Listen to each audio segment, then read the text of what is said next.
Hello and welcome to Box Office Chat, the weekly show from Movie Burner Entertainment where we discuss the top 10 films within the United Kingdom's box office.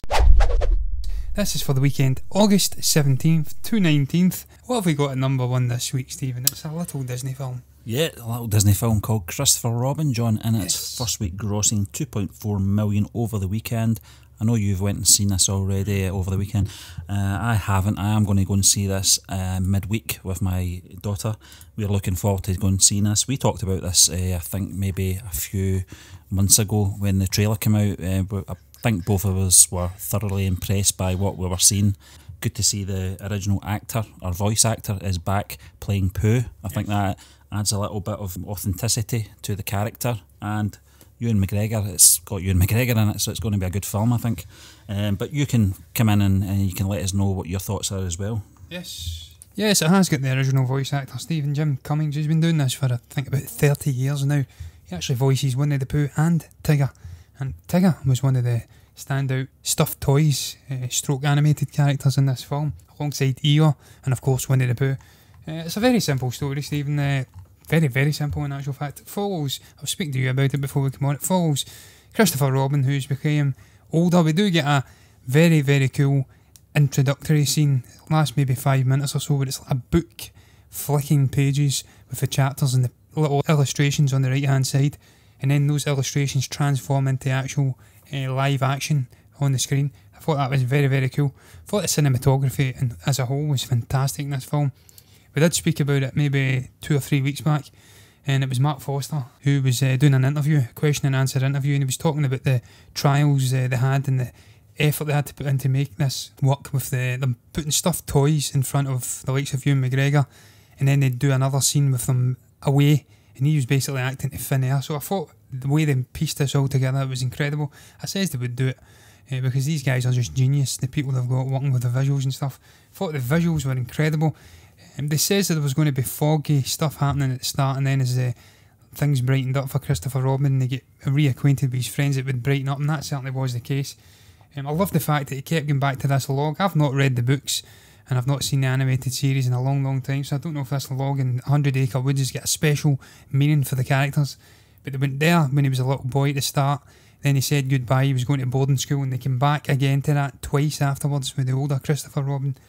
And it's basically about him rediscovering what's important in life, casting off the shackles of stress and work and stuff like that, becoming reacquainted with his inner child and meeting all his old friends again. It was a great little story, simplicity, personified, flew in from start to finish. I says that to you, Stephen. I was watching it, an hour passed and I couldn't believe it was nearly finishing. It was very, very enjoyable. It surprised me, but then again it doesn't, because it's Disney.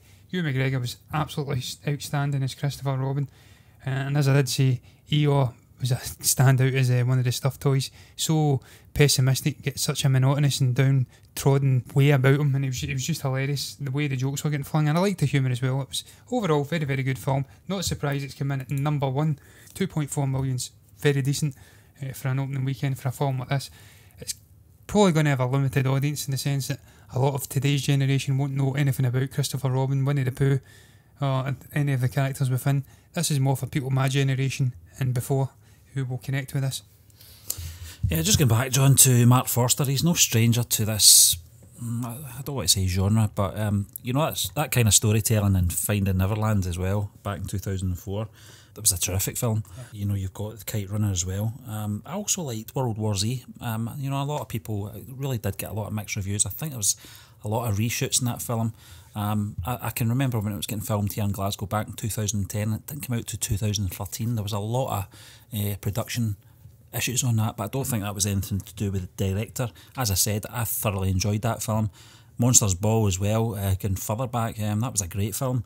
But, you know, I think he's only done about maybe 15 or so credits to his name. He's a great director, and I think we mentioned this before when he was announced as coming on board for this film. I knew his work from Finding Neverland, so I knew we were on to a winner anyway.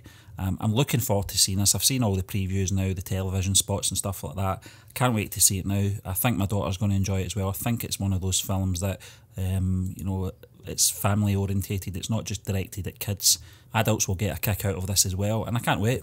Yeah, well, what I will say, Stephen, is fair play to Mark Foster for taking this on, because he's got quite a very varied filmography. When you go back and look at his directorial titles, the likes of, as you did say, Monsters Ball, Finding Neverland, but then you've got Quantum of Solace in there, World War Z. I actually thought that was quite an underrated zombie film. He came back and rewrote the whole ending, made it a little bit more intimate, I believe, in Wales, and that was a thoroughly enjoyable film. So to see him then going and doing this after those more serious and almost horror-esque films, it just shows you the variation in the guy's work, and it worked wonders. Yeah, definitely, John. And ironically, when you just go back to Quantum of Solace, I don't think it's the best Bond film, especially with Daniel Craig involved in it. But ironically, that was probably one of the reasons he was brought on board for that Bond film, because of his previous work. And ironically, well, only in my opinion this is, but I don't think it's the best Bond film in the Daniel Craig series anyway. But yeah, as I said, I'm looking forward to seeing this movie. Yeah, it definitely wasn't the best Bond film from Daniel Craig's team, but I've not got much more to add to Disney's Christopher Robin. It was an enjoyable experience, as I knew it would be. But we're going to move on to number 2. It's been in here for 5 weeks now, and it's crossed around about 10 million a week. It's Mamma Mia, Here We Go Again, and it's grossed 2.22 million at the weekend, taking its total gross. It's down 37% incidentally, which is very decent, and its total gross is now sitting at £56.76 million. I've still not went to see this film. 5 weeks in, I'm definitely not going to go and see it. I said that for a long time with The Greatest Showman. I did end up going to watch that film about 7 weeks into its stint at the box office, but that was a different thing completely to this. It was a standalone musical about a completely different time in history. It was a period piece musical. This is more about ABBA, celebration of their stuff, and characters that people have grown close to and used to with the original film. I didn't see the original film, so I don't have that connection to come back and watch it, and I ain't going to go and watch it. Yeah, John, one of the things that that I noticed was that I took my young daughter to see this as only 5, and she wasn't around obviously when the first one came out, but the film has got that kind of feel to it, and certainly the second one I think it's more opening up the character's backstory, and it kind of touched on that in the original movie. She loved the original movie, but she certainly prefers this one. I think there's more songs in this one as well, and you're still getting those sort of famous tracks reworked and re-recorded by the new actors that have come in to play the younger versions. And I've just got to look at this movie through my daughter's eyes and understand why that age group likes this type of movie. It's got the love story in there, it's got the fairy tale story, but it's also got the energy through the music as well, through ABBA's music. I'm not a fan of ABBA's music, but I get it, understand why people do like it, like their music, and how it transcends into this movie and into the storyline. And just looking at it through a 5-year-old's, she loves it, she loves the soundtrack, and that is why it's still in at number 2 after 5 weeks. Yeah, absolutely. It's a musical, so a large part of it would be the music, so it's different takes on the classic songs. I don't presume they're using actual ABBA singing tracks, they'll be using the actors and the actresses singing, so fair play to them. But it's total gross now worldwide. This is nearly a week out of date, this figure, but it's sitting at $319.4 million worldwide, off of a $70 million estimated budget. It's well and truly made a profit. It ain't going to trouble the original film's unbelievable success at the box office, where it earned $500 million. But it's doing well. Just went over well with the critics and the audience members alike. 80% rating on Rotten Tomatoes. Slightly less for the top critics, but 73% of the audience. So it's pretty unanimous in their love of this film. But we're going to move on, because I ain't got much more to add to that. I've not seen it. To number 3, film I have seen, which is The Meg. It's sitting at £2.1 million after its second weekend at the box office, down 42.2%. Shown in 531 theatres. It's up in theatres, down in takings. Its total gross is now £8.56 million after 2 weeks. That's very decent for this film over here. It's a very done to the death genre. People will either love the shark genre and go back and watch it. It's a subgenre. I class the shark horror genre as a subgenre, really.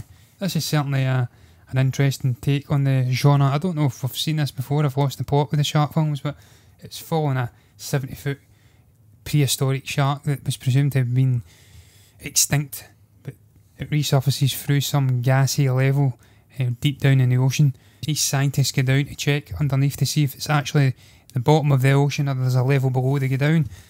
They end up coming up, there's an explosion like a geyser, allows this shark to come through, and then it wreaks utter havoc on all the inhabitants of this underground station and above the water as well.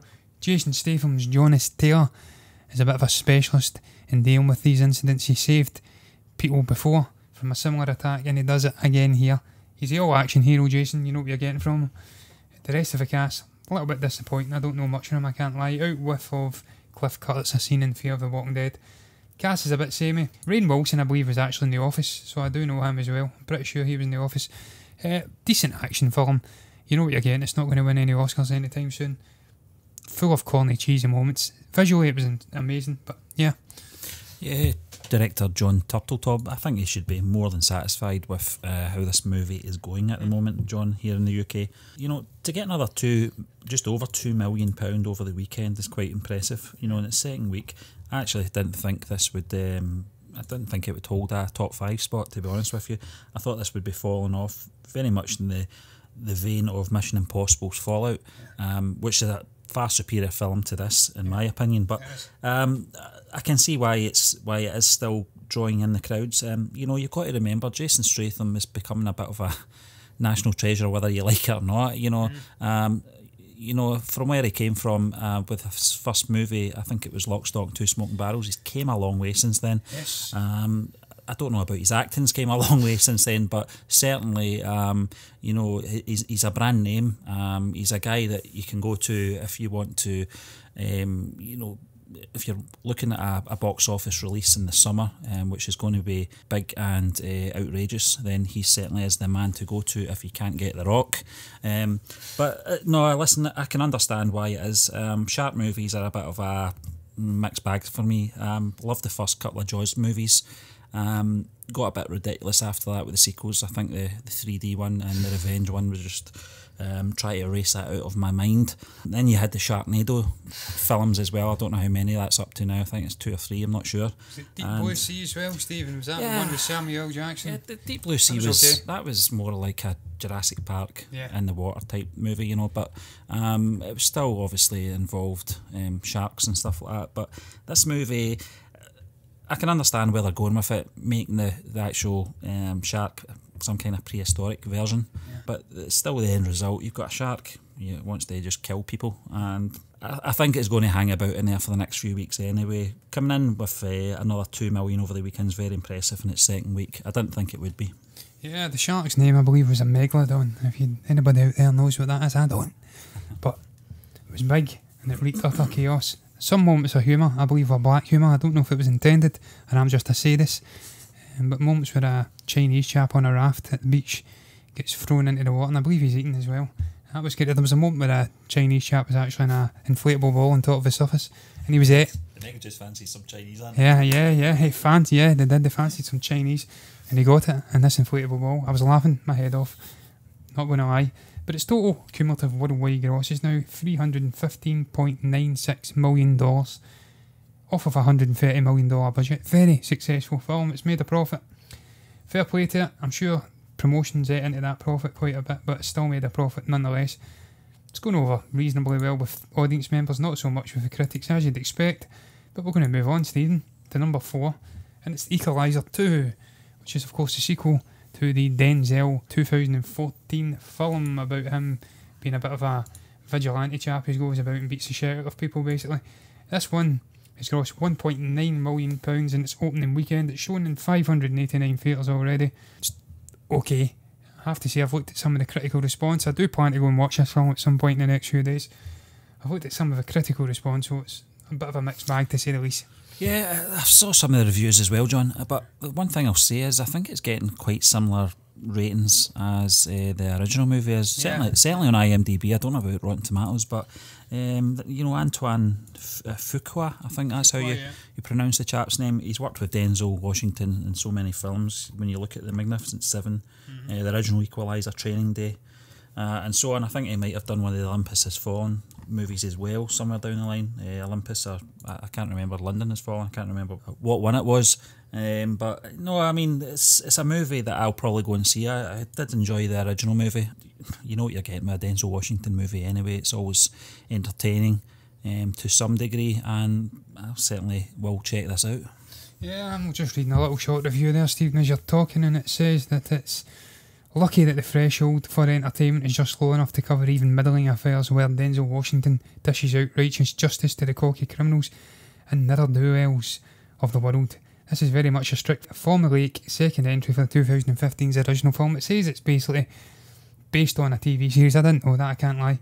But it's lesser than that series in every regard, but at least it brings Washington, Fuqua and Richard the Wank back together. So I enjoyed the first film. I'm definitely going to go and watch it regardless. I love Denzel, one of the greatest actors of his generation, and I'll go and watch it just because of that guy's star power alone. I've not got much more to add though, because I haven't seen it, but I'm going to ignore the mixed bag critical response and give my own response. But we're moving on, unless you've got something else to say, Stephen, to number 5, which is The Festival, and it has grossed £1.4 million in its opening weekend too. A lot of opening films this week, and it's shown in just 408 theatres, in contrast to the 599 of The Equalizer 2. Don't know anything about this film, Stephen. I'm going to research it a little bit when you're talking. I'll fling you under the bus here. No, this is directed by Ian Morris, John. I didn't actually know a lot of Ian Morris's work. You told me about the stuff that he did with The In-Betweeners, yes, television series and the movie. This is a comedy, obviously. Stars Joe Thomas, Hannah Twainton, Hamid Animushin. There's quite a long list of familiar names in there. Sterling Gallagher, Jermaine Clement, Lizzie Connolly, and I don't really know too much about the movie, John. I didn't see much promotion of this, I've got to be honest, in trailers at the cinema over the last few weeks, or on television for that matter. It seems to be quite under the radar. I know it's getting kind of average ratings at the moment on IMDb at 6.2 out of 10. That's after only 819 reviews, to be fair. But I think it's going to be one of those ones. I've got to laugh at the actual the title in the movie poster says headlining cinemas summer 2018. Summer's nearly over, so this has really been a late to the party release. Yes, and its box office performance means that it's going to be over pretty soon as well. It's stint in the top 10. As it's all about a festival. Nick, who's played by Joe Thomas from The In-Betweeners, incidentally, he has a bit of a breakdown.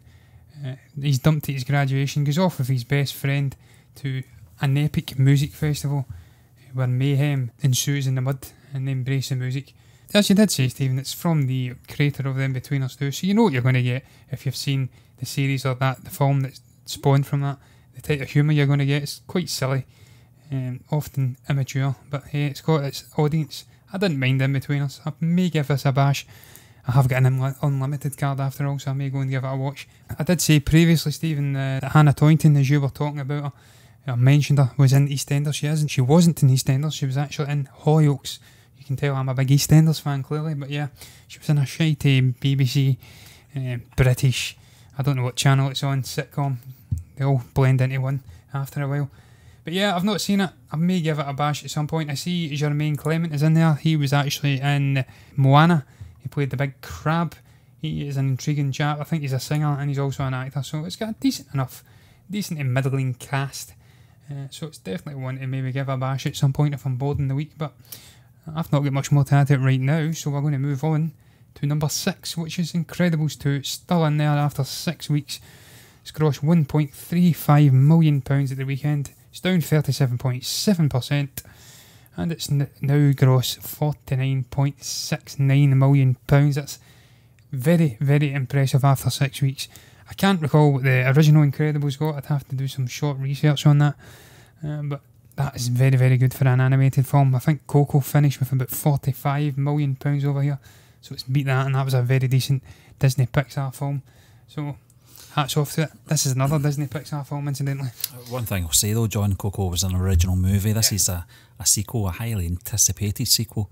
Is it disappointing? Not really. I don't think so. I think Brad Bird should be very satisfied with the response of this second instalment of what I presume is going to be a trilogy. Certainly does hint at that at the very end of this movie. And as you said, you know, to get another 1.4 million in its 6 week is very decent. It's a very decent turnout for this weekend, especially with the schools going back as well. A lot of families will probably not frequent the cinema as much now as they have done over the past couple of months, but nevertheless, it's very satisfying figures for this movie's release. Yeah, Stephen, I've actually did some short research on the original Incredibles film, and it turns out that Hit actually grossed £47.49 million on Hit's total run at the box office. So this is actually past it, of course, and that's not accounting for inflation over the last 14 years. So, but it's past the original. I digress anyway. So hats off to Brad Bird and everyone involved. They created for me, a better film than the original, more expansive, took the humour, the characters we loved, expanded them out. Same great, superficially amazing story with some underlying important, powerful themes in there. And I think much more to add. It's been out 6 weeks, we've really done it to the death. So we're going to move on to another film which has been done to the death, but I've seen and enjoyed, which is Mission Impossible Fallout at number 7 this week. Grossed £1.1 million over the weekend, down 42.5%, shown in 544 theatres, now sitting at £20.8 million after 4 weeks. That's impressive enough. Clearly, Mission Impossible has been done to death over here in the United Kingdom. Some people ain't connecting it quite as much as they would in other territories, but it's still decent for a film in the United Kingdom. You have to remember, we're a little bit smaller than some other countries. We're only a country of 60 odd million people. I'm sure there's probably states in the United States of America who have a greater population than that and probably get more theatres. So it's decent enough. Its total gross worldwide, $501.9 million off of a $178 million budget. More than made a profit. Probably not to the extent the creators would have liked, but it's done very well nonetheless, and it deserves it too. Yeah, I think this is the sixth or seventh instalment, John. You know, the interest in this franchise isn't flagging at all. No. 8.2 out of 10 on IMDb is very impressive after 104,000 reviews. We're just looking at the ratings on Rotten Tomatoes as well. Very high for a movie. You know, it's in its 5th, 6th sequel now, but it just keeps getting better, getting bigger, and they just keep topping the stunts and the action sequences in these films. I think the casting has got a lot to do with it as well. I think the likes of introducing the likes of Henry Cavill into this movie as well. Simon Pegg, as we know, I think he's appeared in is it maybe two or three. I'm not sure, but I think the introduction to the Henry Cavill character as well has really helped us. His stock is very much high at the moment after his, I don't want to say big break, because he certainly was famous before Man of Steel, but certainly that was the sort of pinnacle of his career. And it's, although he's had a bit of a shaky couple of years with the character, not down to him by any means, having him in this franchise I think's helped it a lot as well. But that's not taking anything away from Tom Cruise as Ethan Hunt. I think this character means a lot to him. Certainly does, because he keeps getting back to make these movies, and he's not doing it just to, you know, earn a few quick bucks. He puts his heart and soul into a lot of these action sequences. We normally pick things up in the news when we hear about he's had another leg break or another arm break or whatever it is when he's performing these stunts. So hats off to Mr. Cruise.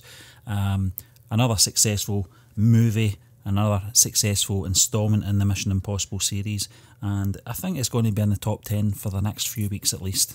Yeah, I hope so, because it deserves to be, certainly ahead of some of the films that have been in the top 10 for a long time in the last few months. This deserves a decent run.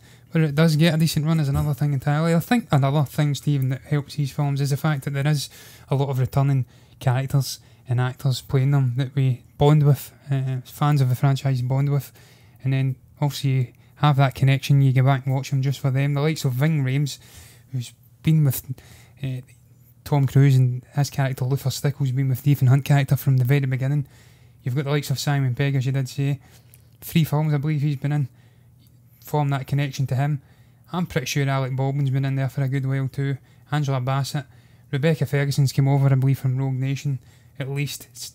Certainly Sean Harris, Solomon Lane character, he was a villain in Rogue Nation. He turned rogue, he was an MI6 agent. And you have that connection too, the interconnection between the two films. That is what I enjoyed most about this film.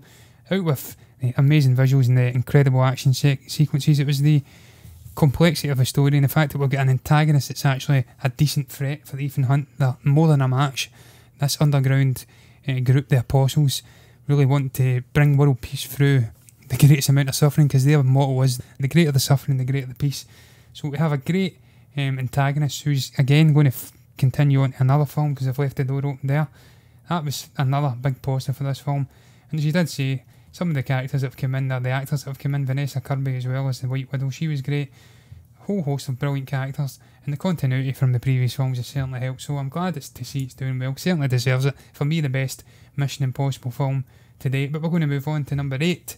It's another sequel to another fledgling franchise, if you'd like, or trilogy. I don't know what they're going to do. Marvel tend to do trilogies. It's Ant-Man and the Wasp, and it's sitting at number 8 this week, disappointingly. Its previous weekend was £1.16 million, down 45.2%, and it's now sitting at a total gross of just £13.7 million after 3 weeks. I say just, that would be good for most films, but for an MCU film, that's a bit lacklustre. You would have hoped it would have been earned in round about, maybe in between what Mission Impossible and Incredibles has done, around about £30 million after 3 weeks. You tend to find these films open up massively and then they tail off as interest starts to dwindle. But certainly when you look at its total worldwide gross, it's now sitting at $465.8 million off of a $162 million budget. So still made a profit. Not a huge profit, but doesn't need to. Infinity War grossed over $2 billion. Black Panther grossed crazy money, over $1 billion. This was the black sheep of the 2018 releases. That's not doing it down. Amazing film. For me, again, better than the original. Brought all the same characters back. Brought all the good bits, the humour, set pieces, the amazing shrinking technology, and bettered it. So I'm not putting it down, but it's just a fact. It's the worst performing NCU film of the year, but every studio in the world would like to have that problem. You made this prediction back in January, I think, on the Movie Burner podcast, John. This would be the black sheep. I think it was when we were actually doing our most anticipated 2018 films. This certainly was one that I had in my top 5 as well. Yeah. And you were right.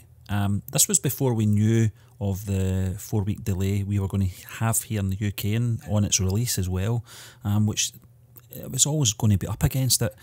In my opinion, this film isn't any better or worse than Black Panther. No.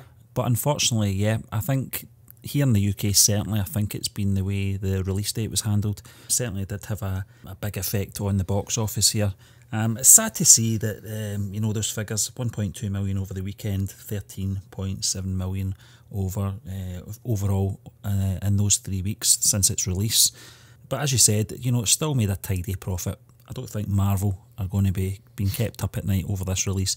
Certainly the quality hasn't deteriorated. I think this film better than the first one, and I love the first film. Yeah. So, it's just part and parcel of the game, I suppose. There's other really good films that come out round about the same time. When you look at Mission Impossible was the week before, so it was always going to be up against it anyway. Yeah, and then you've got Incredibles 2, Steve, which is a very anticipated release coming out. I think the only difference between this and maybe the likes of Black Panther is the fact that Black Panther was a bit of a cultural event for the African American community in the United States, the black community over here and all over the world. To have a cast of prominently African American or black actors and characters, that was a moment for them, so they really came out and supported the film.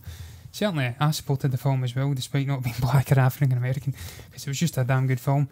But most studios would love this problem, as I did say. Most studios wouldn't have the balls or the ability to release 3 films set within the same universe or world in the 1 year and have them all make a profit comfortably. So ain't slagging them, they're doing very well, Disney. I ain't a multi-millionaire or a billionaire like these guys, so they know what they're bloody doing. We're going to move on though to number 9. It's a bizarre secret cinema release. This is the 3rd one I think we've seen this year. This time it's Romeo and Juliet from all the way back in 1996, I believe, when I was just a sprocket. And I remember this film. It's grossed £999,000 for its previous weekend. It's been out 2 weeks now. Somehow we missed this. It clearly wasn't in the top 10 last week, but its total gross is now £2.68 million after 2 weeks. This is a bizarre one, Stephen. We've seen this with Blade Runner from 1982 or whatever it was out. Mm-hmm. It's this bizarre setup where they take a cinema, I believe it's in London probably, retrofit it with all this set designs and stuff. They get actors in to live perform alongside the stuff happening on the screen, and they immerse people in. They're not allowed to take their phones in. They become completely immersed in it. They charge ridiculous money. I wouldn't go and watch it. I certainly wouldn't go and watch it for this anyway. But I didn't mind Romeo and Juliet. I do remember it had a decent soundtrack. I don't know if it was Yeah, I knew. Yeah, John, I was just going to say that about what I remember most about this film was its soundtrack. I'm just going to go through a few of the songs here that was on fantastic. this. You had Crush by Garbage, Local God by Everclear, Angel by Gavin Friday, Pretty Piece of Flesh by 1 Inch Punch. You had Kissing You, I think that was the actual love theme from Romeo and Juliet by Desiree. You had Whatever, I Had a Dream by the Butthole Surfers. Loveful, the Cardigans, as you said, John. It's an amazing film. You always associate that song when it comes on the radio with this movie. It was that, iconic. Young Hearts Run Free by Kim Mazel. Everybody's Free by Quindon Tarver. To You I Bestow by Monday. Talk Show Host by Radiohead, which is one of your favourite bands, John. Yep. Little Star by Stina Nordstrom, I think the name is. And the You and Me song from the Wannadies, which is quite a famous song here in the UK. But as you said, these secret cinemas or private screens or whatever they are, I don't expect to see Leonardo DiCaprio or Claire Danes turning up at this, or Paul Rudd for that matter. I forgot he was actually in it. Yeah. Probably looked the same then as he does now. Yeah. Brian Dennehy was in there too, and I think Pete Postlethwaite, yeah, fantastic actor. But nevertheless, yeah, you're right, John. It's, I think it's not my type of movie, but I remember seeing it. I think it was on Sky Movies in the early 2000s. Yeah. I thought it was okay. It wasn't great. It certainly made Leonardo DiCaprio a household name here in the UK. I think this was just a year before Titanic hit our screens, so but it's a good film. I can see why they've brought this to the secret cinema. I do wish they would do the same with Terminator 2. We were looking at the 4DX, I think it's called, John's release here in Glasgow at the Cineworld. That's not at the same level as the experience that you would get at one of these. Certainly you do get the comfy chairs and the nachos and all that, and everything else that's thrown into these 4D effects. I'm certainly not going to pay £18 to go and see Terminator 2 right enough, although I would love to go and see that in the big screen once again, but I digress. This was directed by Baz Luhrmann, I think it was. I think he did work with him previously on other movies. I don't think he did. I don't know. Was he involved in Strictly Ballroom by any chance? I think that might have been one of his early films. But I don't think DiCaprio was in that one. But certainly that was one of the early films I can remember from that director. Yeah, he was. He was involved in Strictly Ballroom, Stephen. He directed that from all the way back in 1992. He was also involved in the likes of Moulin Rouge as well. He's got a distinctive style. He was involved in The Great Gatsby as well, where he reacquainted with a certain Leonardo DiCaprio from 5 years ago. That was an enjoyable film. A lot of stuff came out of that, a lot of jokes and stuff with Leonardo tipping the glass to the camera, breaking the fourth wall, or maybe it was someone behind the camera, I don't know. But I digress. Yeah, I mean, that's much the same as you, Stephen. It's not my cup of tea, but I do recall seeing it. I don't know if it was the late 90s, early 2000s, but I do remember watching it, and it was fine. It was absolutely fine. Great cast. It's also a classic take on the William Shakespeare play. Craig Pearce done the screenplay. A guy who's, again, worked on Strictly Ballroom, The Great Gatsby, Moulin Rouge. He's worked with Baz Luhrmann a lot. And yeah, I mean, I'm not surprised they're picking up these films. They tend to take modern classics and stuff, and absolute classics and cult classics, and reinvent them for this experience to get people in. I'm not going to go and watch it. As I did say, my favourite thing from this was the soundtrack and less the actual screenplay. I'm not into Romeo and Juliet, but we're going to move on. I'm gibbering away here to the final film in this week's episode of Box Office Chat. It's in at number 10. It's Hotel Transylvania 3 Summer Vacation. They had to move it from its original release date because some shitey Goosebumps film took the spot and it ran away scared. What the hell? But it's now grossed £971,000 in its opening weekend. It's down 38% from last week. It's down 229 theatres from last week as well. All down for this film. Total gross is £14.2 million after 4 weeks though, so it's not down in that sense. It's made its money. That's impressive for a film of this standing. It's a middling animation film. It's the third in a franchise. People who are fans of the franchise have clearly come back and supported this film. By all accounts, very funny. Adam Sandler and the usual gang back voicing all the characters. Adam plays, I believe, Dracula. I know for a fact it's got some funny comedy musical numbers in there, and it's total grossing worldwide $426.1 million off of an $80 million budget. More than made a profit. Yeah, Goosebumps, I think, must have been first in the queue, first come, first serve for that window in the Halloween spot, John. That's the only reason, because I know that the first two Hotel Transylvania movies actually got higher ratings than this third instalment. Slightly more. I wouldn't say it's massively more, but certainly both of those movies were a success to some degree. I can imagine that this release has probably helped the DVD releases of the previous two films as well. Certainly in my case, my daughter loved this movie, and the knock-on effect is that she wanted to have the two previous movies on DVD. So I can see that it will have some kind of effect in the DVD sales for the previous two films. But this movie, as you said, it's got a good cast of comedic actors in there and comedians. As you said, Adam Sandler, Andy Samberg and Selena Gomez stand out. And yeah, I mean, I can see why they've rebranded it. I think it's actually called Monster Vacation, but they rebranded it Summer Vacation, and we know the reasons for that now anyway. But it's a movie, I think it will come out in DVD maybe in a few months' time, probably roundabout Halloween, ironically. And maybe that'll keep people from going and seeing the latest Goosebumps movie as well, but who knows? Probably me, Stephen. But I ain't going to go and watch Goosebumps. That sounds terrible. I read the books when I was younger. Yeah, they weren't great either. It got me introduced to reading literature, but that was the best it done. Utter shite. But yeah, final things I'll say in this film. It's got a nice blend of modern actors who connect with the younger generation, this generation, and older actors and actresses and comedians who will connect with older generations, the likes of Adam Sandler. I'm not saying he's old, he's not. Steve Buscemi, David Spade, Jim Gaffigan, Keegan-Michael Kay, you know, there's got a list of people, even the likes of Joe Jonas and, as you did say, Selena Gomez. They'll connect with newer audiences and bring them in, and that certainly seems to have worked wonders for it. So, well played. When I look at the picture, I kind of get vibes of this generation's animated version of the Addams Family. It's got all those weird relatives and characters. There's hints of Cousin It in there and Uncle Fester, but hey, we ain't got Christopher Lloyd, so I ain't going to go and watch it. But we're ending it on that note. I don't know what note that is, but that is the end of this week's episode of Box Office Chat, where we break down the top 10 films in the United Kingdom's box office. We'd just like to thank you for listening to us once again, and we'll be back tomorrow with Movie Burner News. Remember guys, if you enjoyed that episode, then do hit that like button, comment below, and maybe subscribe to the channel if you haven't done already. If you want to follow us on social media for all the latest updates from Movie Burner Entertainment, then we can be found on Twitter and Facebook at Movie Burners. You can also listen to us on Google Play and iTunes at the Movie Burner Podcast. And last but not least, if you want to access all the latest written reviews and the occasional article, then that can be found on our website at movieburnerentertainment.org. Until the next time, goodbye.